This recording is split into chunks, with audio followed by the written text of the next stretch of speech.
اللہ کی تجلی کے انوارات کا ظہور اس پورے زمین پر ہوتا ہے، سب سے پہلے کعبہ معظمہ پر ہوتا ہے اور وہیں سے ساری مسجدوں کا کنیکشن۔ ہم جو بیت اللہ کی طرف پچھم طرف رخ کر کے نماز پڑھتے ہیں، اس کا مطلب یہ نہیں کہ پچھم ہی میں اللہ اور پورب و دکھن میں نہیں۔ اینما تولوا فثم وجہ اللہ، جدھر رخ کر لو ادھر ہی اللہ۔ لیکن کعبہ کے طرف رخ کر کے نماز پڑھنے کی یہ خاص وجہ، یہ خاص نقطہ حکمت یہ ہے کہ اللہ کے تجلیات کا جو نزول اور ظہور ہوتا ہے اس بیت اللہ شریف پر ہوتا ہے، اس وجہ سے ہم ادھر رخ کر کے نماز پڑھتے ہیں۔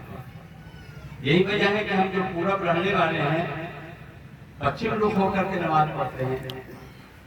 اور دفتر وغیرہ میں پورب رخ ہو کر کے نماز پڑھتے ہیں، اور مدینہ منورہ میں دکھن رخ ہو کر کے نماز پڑھتے ہیں، کیونکہ مدینہ منورہ سے دکھن کے سمت میں بیت اللہ شریف ہے، کعبہ معظمہ ہے، مکہ معظمہ ہے۔ تو دکھن پچھم اور اتر دکھن میں کوئی بات نہیں ہے، دراصل اللہ کی وہ خاص تجلی ہے